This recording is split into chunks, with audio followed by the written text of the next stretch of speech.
ओम शांति। आज 27 सितंबर है 2023 के। आज हम सभी बाबा के प्यारे बच्चे बाबा के मधुर महावाक्य सुनेंगे। आज बाबा कहते हैं कि मीठे बच्चे, कालों का काल आया है, तुम सबको वापिस ले जाने, इसीलिए याद से विकर्मों का बोझा खत्म करो, अपनी देह से भी मोह निकाल दो। माना कालों का काल, माना वो प्राणपति, वो प्राणेश्वर बाबा हम सभी आत्माओं को लेने के लिए आया है। तो बाबा कहते हैं कि अपने विकर्मों का बोझा समाप्त करना, और विकर्मों का बोझा तो सिर्फ और सिर्फ याद से ही होगा। अगर उसमें ज्ञान और योग और धारणा का अगर ड्रॉप अगर डाल दो तो आत्मा बिल्कुल हीरा बन जाएगी। तो बाबा के एक समीप आत्मा, एक समीप बच्चा कहलाएगा। आज का क्वेश्चन है कि भक्तों की कौन सी पुकार जब बाप सुन लेते हैं तो भक्त खुश होने के बजाय दुखी होने लगते हैं। तो उत्तर है कि भक्तों पर जब दुख आता है तब कहते हैं, हे भगवान, मुझे इस दुख की दुनिया से ले चलो, मेरी इस पतित दुनिया में दरकार नहीं। लेकिन जब बाप पुकार सुनकर ले जाने के लिए आते हैं तब रोते हैं। डॉक्टर को कहते ऐसी दवाई दो जो हम तंदुरुस्त हो जाएं। माना जब दुख आता है, भक्तों पर दुख आता है, तब भगवान को पुकारते हैं।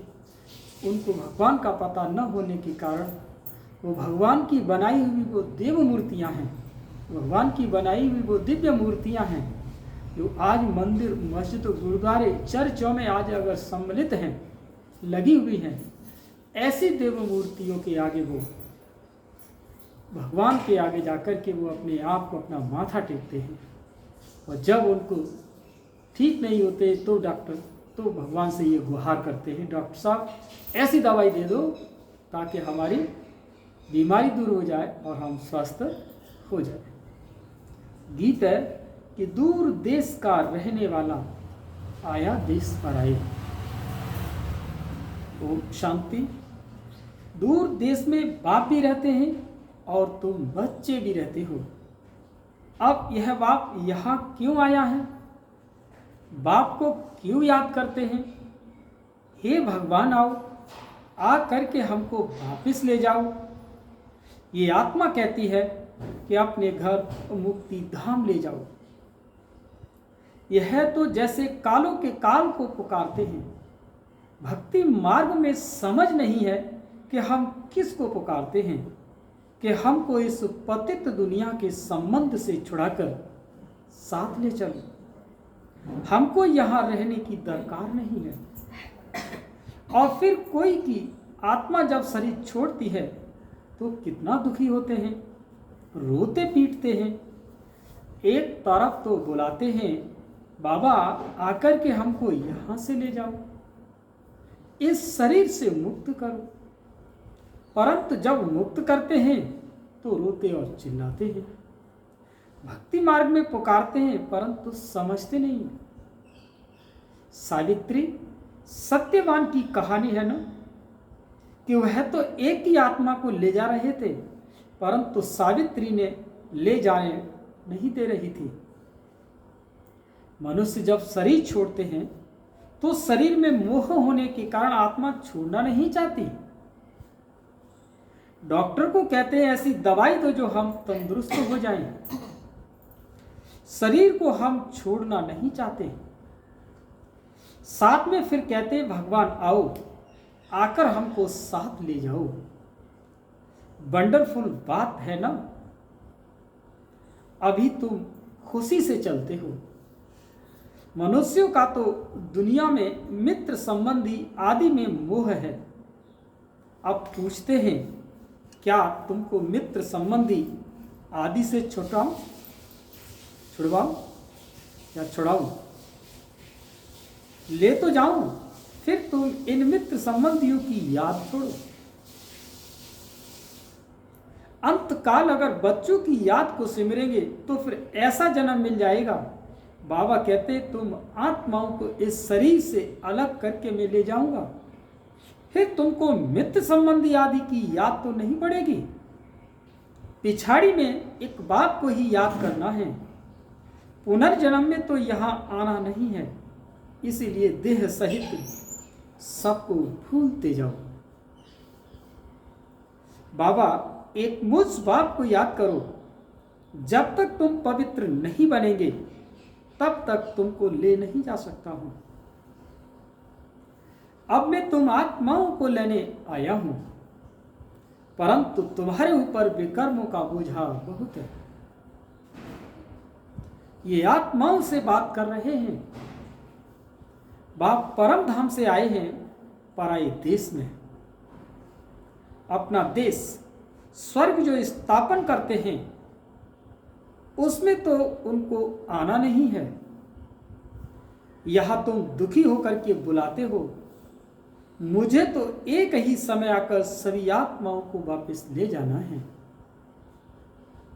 चाहे खुशी से चलो, चाहे नाराजी से चलो, चलना तो जरूर है। बेहद का बाप कालों का काल आत्माओं को वापस ले जाते हैं।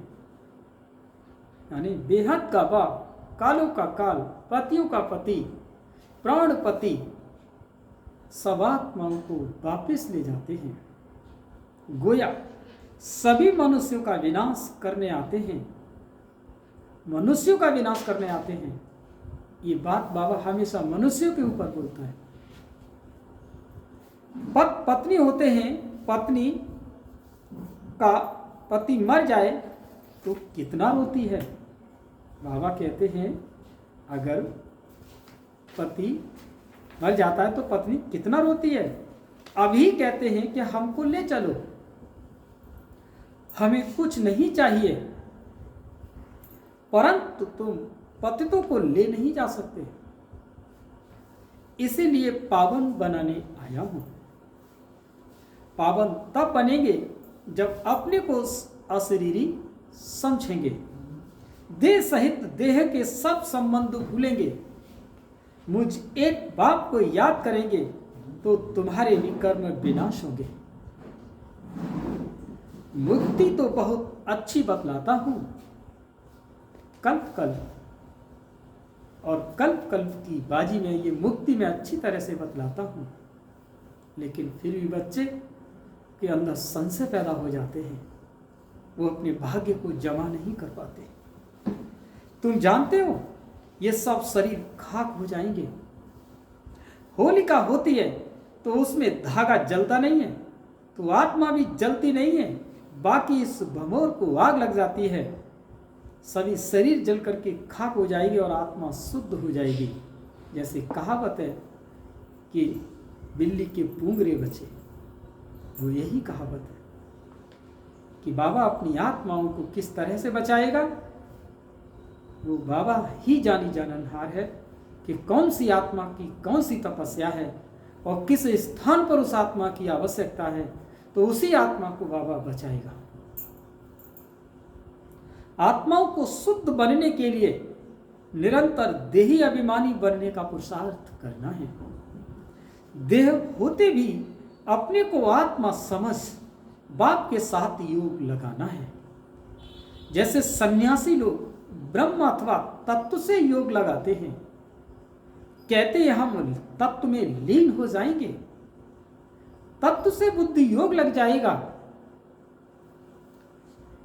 ऐसे नहीं कि शरीर छोड़ देते हैं, समझते हैं कि तत्व से अथवा ब्रह्म से हम योग लगाते लगाते ब्रह्म में लीन हो जाएंगे। ऐसा संतों ने भी कहा है कि वो तत्वदर्शी संतों की शरण में जाने से मैं तुम्हें पापों से मुक्त कर दूंगा। वो तत्व तो केवल 5 ही होते हैं, तो वो कौन से तत्व का दर्शन कर रहे हैं। ऐसा करके आज हमारे यहाँ के साधु संत अनेक आत्माओं को गुमराह कर रहे हैं। तत्व तो बॉडी के अंदर 5 हैं और बॉडी से बाहर भी 5 तत्व हैं, और उन कौन से 5 तत्वों में से वो संत कौन सा तत्वदर्शी है जिसके लिए वो अनेक आत्माओं को गुमराह कर रहा है। ये बड़े ज्ञान की समझ की बात है। बाबा कहते हैं वो तत्व का ज्ञान है, तुमको ज्ञान है हम आत्माएं तत्व में रहती हैं, वो ब्रह्म महातत्व है, वो सबो प्रकृति से छठा तत्व है। वो समझते हैं कि हम उस तत्व में लीन हो जाएंगे, अगर कहें कि हम जाकर वहां रहेंगे तो भी ठीक है, आत्मा लीन तो होती नहीं है, क्योंकि साइंस कहती है कि ऊर्जा का कभी नाश नहीं होता और हमारे आपके शरीर के अंदर भी ऊर्जा, इसे आत्मा कहा, उसका भी कभी नाश नहीं होता। बुद्धदेव का मिसाल देते हैं, लेकिन वह तो रॉन्ग है, क्योंकि वो भौतिक में देख लेते हैं। भौतिक जगत का उदाहरण वो आंतरिक जगत के उदाहरण से उसकी तुलना करते हैं, तभी वो अपने आप में आज भी मिसगाइड है। वो ज्योति में लीन होने की बात नहीं, अविनाशी आत्मा में तो सारा पार्ट भरा हुआ है जो कभी विनाश हो नहीं सकता। सन्यासी विकारों का सन्यास करते हैं, बाकी वापिस तो कोई जाते नहीं, यहां ही पुनर्जन्म लेते रहते हैं। वृद्धि होती जाती है, सबको सतो रजो तमो से पास होना ही है, और ड्रामा में ये सब नूद है। अभी तो देखो बीमारियां भी कितनी अनेक प्रकार की निकली हैं, पहले इतनी नहीं थी। ड्रामा में ये सारी नूद है। तुम बच्चे जानते हो बाबा आया ही है सब आत्माओं को वापस ले जाने के लिए। कहते बाबा हमको वापस ले चलो, मुक्ति जीवन मुक्ति तो सबको मिलनी है, परंतु सब सतयुग में तो आएंगे नहीं आ सकते, क्योंकि उनका प्रारब्ध और पुण्य में अंतर है। जो जिस समय आते हैं उसी समय उस धर्म में ही आकर फिर से आना पड़ेगा। तुम जानते हो फलाना धर्म फलाने टाइम पर आते हैं। बाबा भी कल्प पहले मुवाफिक आया हुआ है, इतनी सब आत्माओं को वापस ले जाएंगे। इस धरनी का कितनी खाद मिलनी है, नई दुनिया को भी खाद चाहिए, तो सब मनुष्य जानवर आदि खत्म हो खाद बन जाएंगे। कि सतयुग में कितना अच्छा फल देते हैं, जो तुम बच्चों ने साक्षात्कार भी किया है। तुम बच्चे जानते हो बाबा कालों का काल है।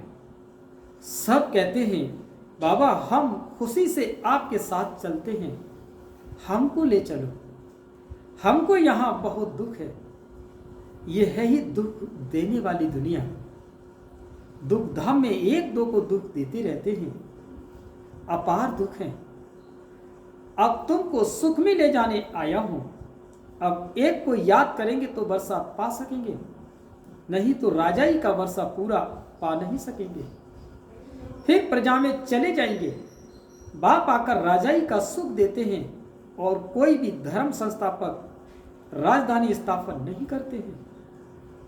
यहाँ तो राजधानी स्थापन कर रहे हैं गुप्त वेश में। कोई को पता नहीं है कि सतयुग में लक्ष्मी नारायण की राजधानी कैसे स्थापन हुई। शरीरधारी या देवताएं कहां से आए, जबकि कलयुग में असुर थे। असुरों और देवताओं की लड़ाई तो चली नहीं है, न लड़ाई की बात है न विकार की कटारी चलती है। फिर क्यों दिखाते हैं लड़ाई लगी, क्योंकि वो मूझ गए। सृष्टि तो वही है, सिर्फ समय बदलता है। इसीलिए समय को देव कहे या वेद कहे, देव कहे या वेद कहे या पुराण कहे, क्या कहें, समय तो समय है। ये बेहद की रात है और ये है बेहद का दिन। सतयुग त्रेता को दिन कहा जाता है। वहां तो लड़ाई होती नहीं, परंतु वह राजधानी उन को कैसे मिली। कलयुग में तो राजधानी है नहीं। कहते हैं बाबा वंडरफुल है, आपकी स्थापना का कर्तव्य इतने बच्चों को सुखी बनाते हो। बाकी हाँ, अपने अपने पुरुषार्थ के अनुसार उच्च पद पा सकते हो। बाबा आया ही है पद देने के लिए, और पद का मतलब ही है कि जब हम अपने ज्ञान और योग और धारणा और निश्चय में जब हम पद को बदलते तो दब जाते हैं। ज्ञान योग धारणा के पुरुषार्थ में हम अपने आप को दब जाते हैं तो पद कम हो जाता है। तुम जानते हो कि 5000 वर्ष बाद परम पिता परमात्मा आते हैं। भल करके कोई प्रभु कोई गॉड कहते हैं, पिता तो है ना, पिता कितना अच्छा है, ईश्वर हमारा पिता है। सिर्फ प्रभु कहने से इतना मजा नहीं आएगा, गॉड कहने से सर्वव्यापी समझ लेते हैं। फादर कहा जाए तो सर्वव्यापी कह न सके। अब तुम आत्माएं सुन रही हो, समझती हो कि हमारा बाबा आया हुआ है, हमको योग से पवित्र बना रहे हैं, तो बाप टीचर सतगुरु को याद करना पड़े। यहां बच्चों को भाषणा आती है सम्मुख रहने से। हम तो आत्मा हैं और इस शरीर से पाठ बजाने आते हैं। बाबा हमको ले जाने के लिए आए हैं। हम पुरुषार्थ करते हैं बाबा से योग लगाएं। बाबा को याद करते करते बाबा के पास चले जाएंगे। कोई सन्यासी जो बहुत उत्तम होते हैं वह भी ऐसे बैठे बैठे अपना शरीर को छोड़ देते हैं, समझते हैं कि हम आत्मा जाकर के ब्रह्म में लीन हो जाएंगे। सभी मोक्ष अथवा मुक्ति के लिए पुरुषार्थ करते हैं, क्योंकि संसार में बहुत दुख है, इसीलिए मोक्ष अथवा मुक्ति चाहते हैं। उन्हों को ये मालूम नहीं रहता कि दुनिया का चक्र फिरना है, हमारा पार्ट जरूर अविनाशी होना चाहिए। तुम्हारी बुद्धि जिन्न मिशन होनी चाहिए। जिन्न की कहानी कहते हैं ना, बोलो हमको काम दो नहीं तो हम खा जाएंगे। फिर उनको काम दिया, सीढ़ी चढ़ो और उतरो। तुमको भी बाप कहते तुम मेरे साथ योग लगाओ, नहीं तो माया जिन्न बन करके तुम्हें खा जाएगी। माया है जिन्न, योग लगाने नहीं देती। अच्छे अच्छे पहलवान बहादुर को भी माया कच्चा खा जाती है, तुम जानते हो।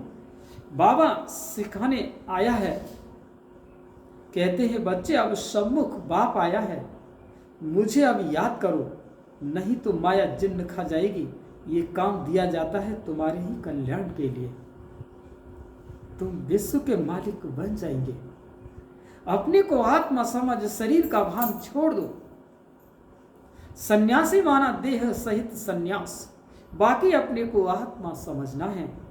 तुम जानते हो ज्ञान और योग बल से बाबा हमको सुदेवी देवता बनाते हैं।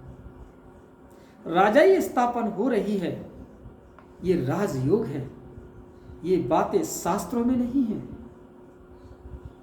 पांडव इतना राजयोग सीखे, फिर क्या हुआ, बस जाकर पहाड़ों पर गल मरे। फिर कैसे पता पड़े कि राजाई कैसे स्थापन हुए। अब इन बातों को तुम बच्चे समझ सकते हो। बाबा कहते हैं अब मुझे याद करो और ट्रस्टी बनकर के श्रीमत पर चलो, हर बात में राय लेते रहो। बच्चों आदि की शादी करानी है, मना थोड़ी करते हैं। हर एक का अपना हिसाब किताब अलग है। जैसे जैसे जो बच्चे हैं उनका हिसाब देख राय दी जाती है। कहेंगे कि बच्चों की शादी करानी है, भल करो, तुम्हारे पैसा तुम्हारे पास है तो मकान भल बनाओ, मना नहीं है। मकान आदि बनाए, बच्चों की शादी करा करके हिसाब चुकतू कर लो। अभी समझते हो कौन अच्छा पद पा सकते हैं, कितना डिफिकल्ट है। इसमें बड़ी दूरियां बुद्धि चाहिए, बड़ी दूरंदेशी बुद्धि चाहिए। राजाई पानी है ना, कम बात थोड़ी है। जब तक काम खल्लास हो जाए, बच्चों आदि का हिसाब चुकतू कर छुट्टी करो। कोई से हिसाब है, कर्जा है तो पहले उतारो। यह भी समझने की बात है, कन्याओं को कोई बोझा नहीं होता। क्रिएटर को तो सब काम खल्लास करना है, फिर बाबा बारिश बना सके। माया भी अच्छी रीति खटकाएगी, परंतु तुम यह भी समझते हो कि बाबा तो बहुत मीठा है, सबको पवित्र बनाए वापस ले जाने आए हैं। ऐसे बाप में तो बहुत लव होना चाहिए। मीठी चीज है ना। सत्युग में अपार सुख है, इसीलिए स्वर्ग को सब याद करते हैं। कोई मरता है तो कहते हैं कि स्वर्ग पधारा, कितना मीठा नाम है। जो पास्ट हो जाता है उसका फिर भक्ति मार्ग में नाम बाला रहता है। सत्युग त्रेता में ये बातें नहीं होती, तो बाबा ने जिन्न का काम दे दिया। अपने को आत्मा समझ मुझे याद करो, नहीं तो माया रूपी जिन्न तुमको खा जाएगा। याद करना पड़े, आत्मा निश्चय कर बाप को याद करना है। अपने आप में आत्मा निश्चय करके खुद को याद करना है। हाँ, शरीर निर्वाह अर्थ कर्म तो करना ही है। 8 घंटा तो शरीर निर्वाह के लिए चाहिए, क्योंकि तुम कर्म योगी हो। फिर तुम पुरुषार्थ करो, 8 घंटा अपने पुरुषार्थ के लिए भी निकालो। अपने लिए ऐसे समझो बस हम बाबा के बन गए। ये शरीर तो पुराना है, इससे ममत्व मिट जाना है। मिटते मिटते याद करते करते अगर किसी का ममत्व रह गया तो राज्य पा नहीं सकते, क्योंकि अंदर ये लगा हुआ है कि मैं इसको ये बना दूं, मैं उसको ये बना दूं। एक दिन बहुत अच्छी कहानी थी कि वो सोच रहे थे और सैया पे लेटने जा रहे थे, मृत सैया पर थे। सोच रहे थे बच्चों के लिए ट्रैक्टर ले दूं, फिर उससे ये कर लेंगे, एक बाग लगा दूं तो फल बेच करके वो किससे बेचेंगे, तो उनके लिए एक DCM खरीद लूं। तो ऐसे ऐसे संकल्प उनके अंदर चलते चलते उनके प्राण छूट गए। तो अगर यही अगर दिल के अंदर रहा तो बाबा कहते खुद का तो ज्ञान योग खत्म है ही है, तो उस पर भी नहीं है। तो क्या किसी के लिए कर सकते हो जब तुम्हें इतना ही ज्ञान नहीं है कि संस्कार ही आत्मा पहले लेकर के आई है और वो खुद अपने संस्कारों से अपने कदमों पर चलेगी, तो तुम क्या कर सकते हो।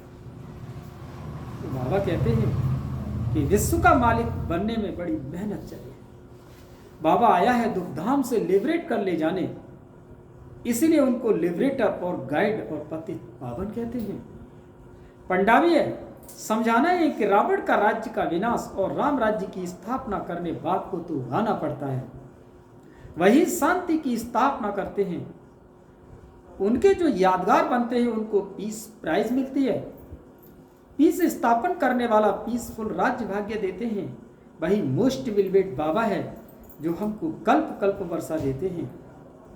जितना श्रीमत पर चलेंगे तो श्रेष्ठ बनेंगे।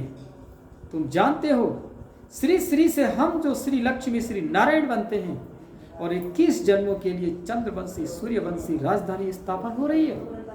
अच्छा, मीठे मीठे सिकी लदे बच्चों पर माता पिता बाप दादा का याद प्यार और गुड मॉर्निंग। रूहानी बाप की रूहानी बच्चों को नमस्ते। हम सभी बच्चों की बाप दादा को याद प्यार गुड मॉर्निंग, नमस्ते नमस्ते नमस्ते। शुक्रिया बाबा, शुक्रिया। आप सुनते धारणा के लिए मुख्य सार है। पहला, दूरांदेशी बन कर्म बंधन को समाप्त करना है। कोई भी हिसाब किताब का कर्जा है तो उसे उतार हल का बन बारिश बन जाना है। दूसरा, कर्म योगी बन कर्म भी करना है और साथ साथ 8 घंटे स्व के पुरुषार्थ में देना है। सभी से ममत्व जरूर मिटाना है। वरदान, प्रवृत्ति में रहते भी समर्पित हो सेवा की धुन में रहने वाले बाप दादा के दिल तक नशीब भव।